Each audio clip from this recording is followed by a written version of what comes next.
भैया जी। भैया जी आज बाबा सिंधजीत को मधुपुर कॉलेज में बीत चुका है।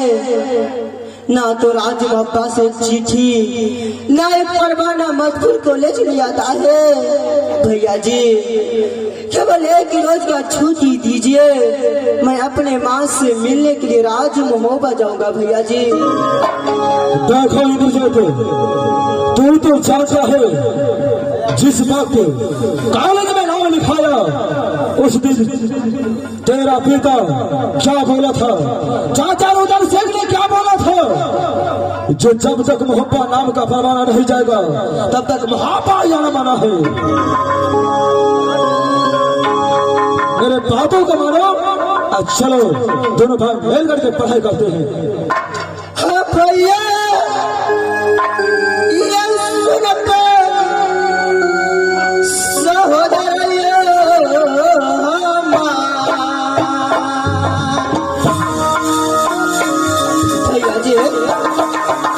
आज मुझे पढ़ने लिखने में दिल नहीं लगता है भैया।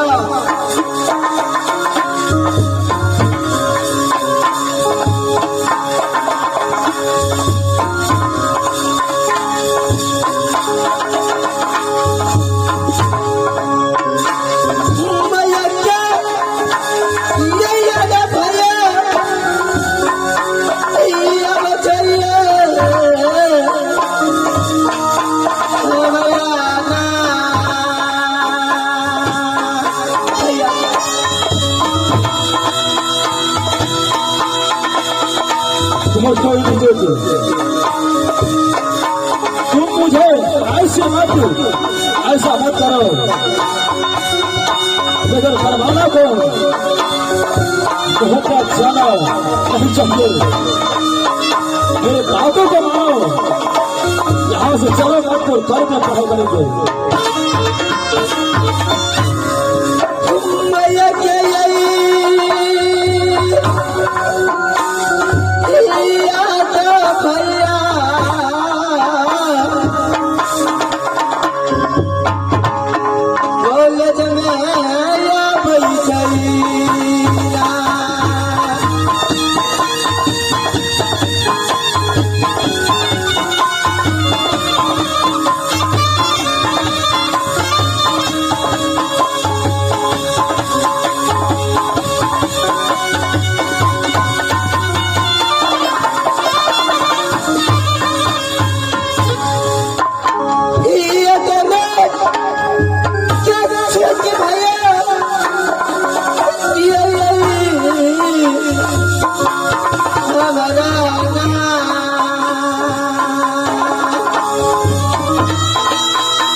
केवल एक ही रोज को छुट्टी दीजिए, मैं अपने माँ से मिलकर फिर मजबूर कौन जा दूंगा भैया।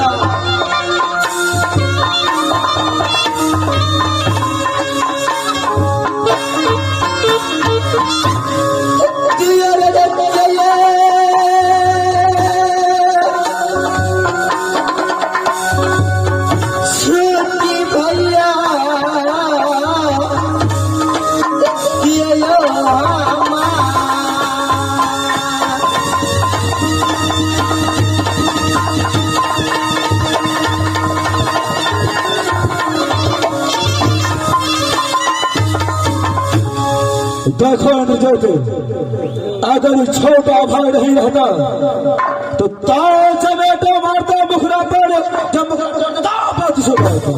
भैया जी। अगर आज इंद्रजीत को छुट्टी नहीं मिला तो भाग गया।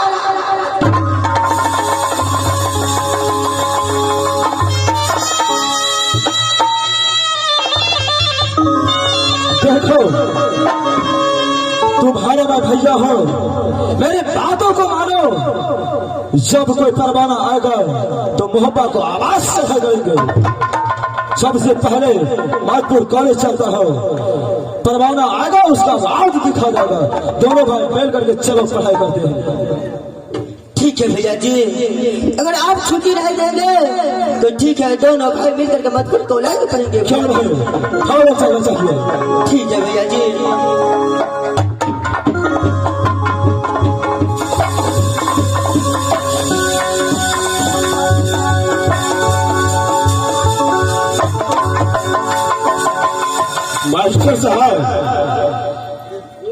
थोड़ा ही दूर रह गया है इंद्र और इंद्रजीत को पास जाने में। मैं सब कहानी कह करके सुनाऊंगा बेटा इंद्र और बेटा इंद्रजीत को। मैं यहाँ से नागपुर चलता हूँ।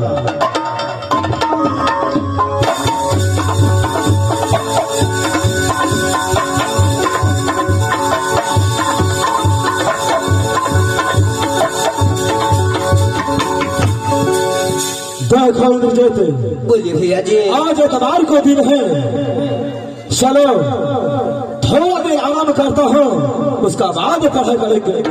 ठीक है भैया जी। चलो सबसे पहले आराम करता हूँ। ठीक है भैया जी।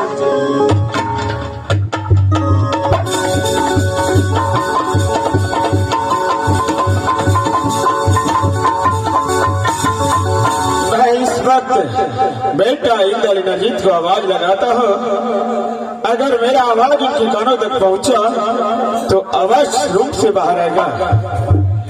अरे बेटा इंद्र,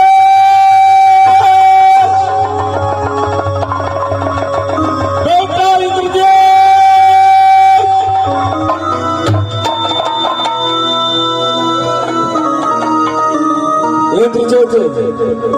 बोलिए भैया जी। लगता है जो बिजली वाला चाचा आवाज लगा रहा है, चलो सबसे पहले उसको प्रणाम करते हैं। ठीक है भैया जी। चलो यहाँ से।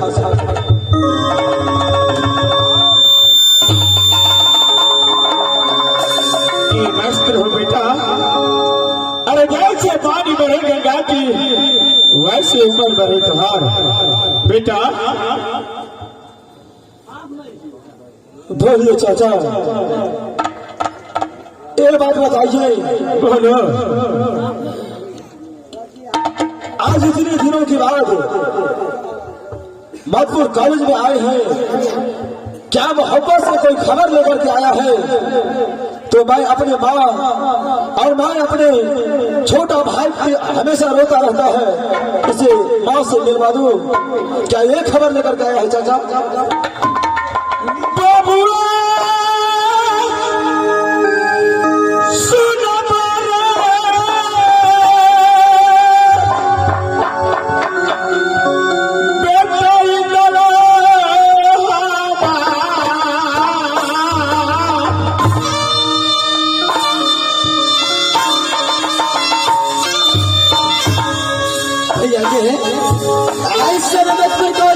चाचा रहा है, कारण क्या है?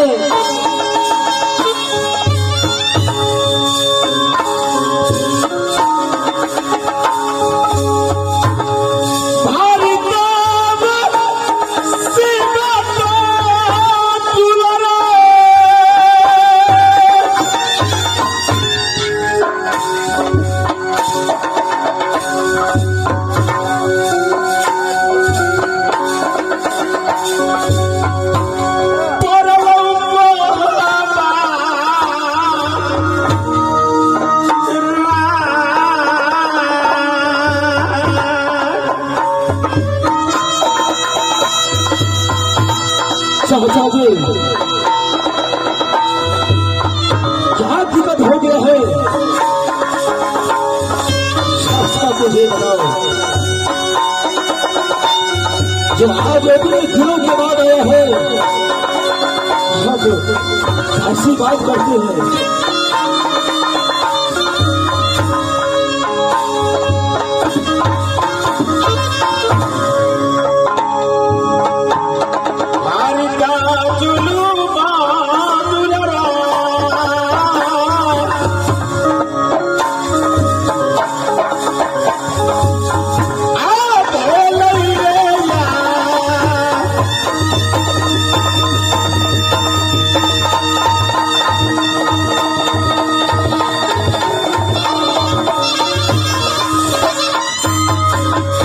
बेटा एक भारी मुसीबत राज महोबा के ऊपर आ चुका है। देखिए चाचा, कौन सा दिक्कत आ गया है महोबा के अंदर में, मुझे साफ साफ बताइए। देखो बेटा, अरे दोनों दोस्त शिव सागर भलका में दोनों दोस्त खेल कूद कर रहा था। और उसके बाद में शंकरगढ़ का मंत्री राजा सम्राट सिंह ने भेजा था एकाब वकीलों में पत्र देना, लेकिन राजमहोत्सव साथ करके। चलिए आगे बोलिए चाचा। और उसका पत्र सुनते ही एकाब वकीलों का छत्र कोई स्वीकार नहीं किया। मैंने अपने दोस्त को बार बार समझाया, लेकिन मेरे बात को माना नहीं। उसके बाद में मैं राजमहोत्सव में दोस्त को छोड़कर भी चले आया रात गुजरी। तुम्हारे पिताजी उसको कारागार जेल में बंद कर दिया, जो ताकि ये बंधा रहेगा तो शंकरगढ़ नहीं जा सकेगा।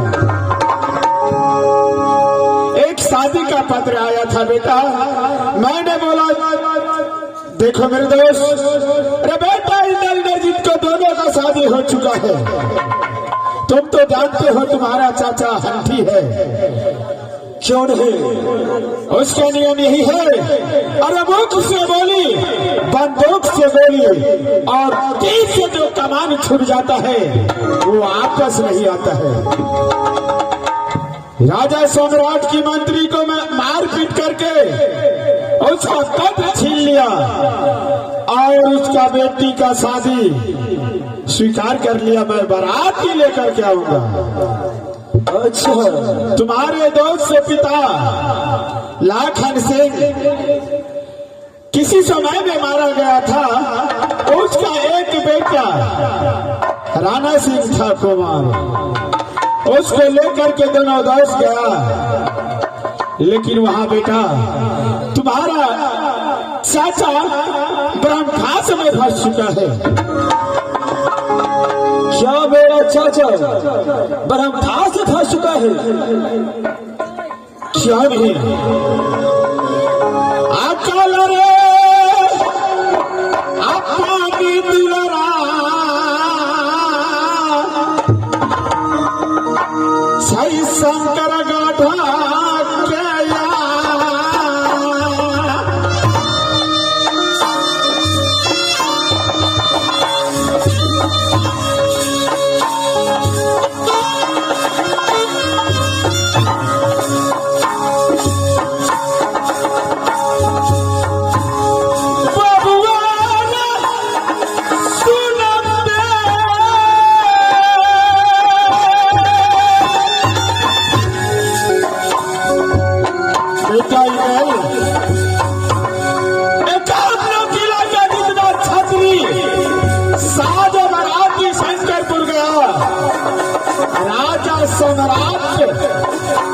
किसी को वापस नहीं आने दिया। जाने वाले का पांव का निशान मिलता है, लेकिन वहां से वापस आने वाले को नहीं।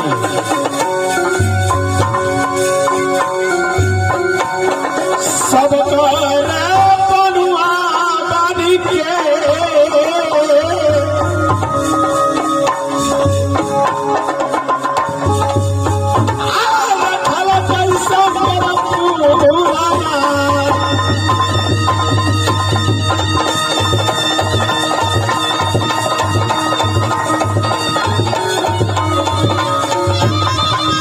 देखो बेटा, मैं भी वहां गया था, लेकिन मैं तो जात का ब्राह्मण हूँ।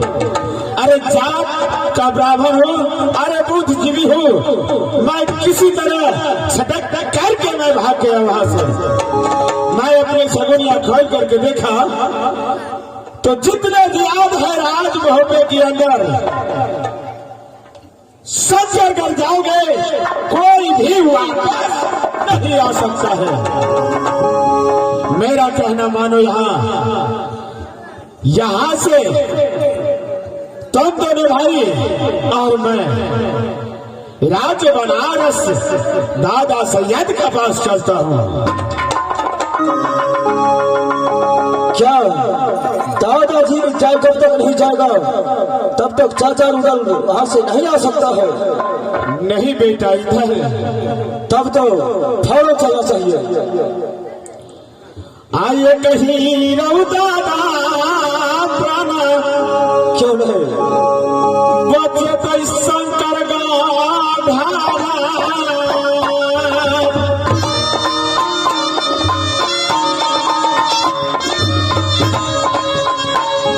देखो बेटा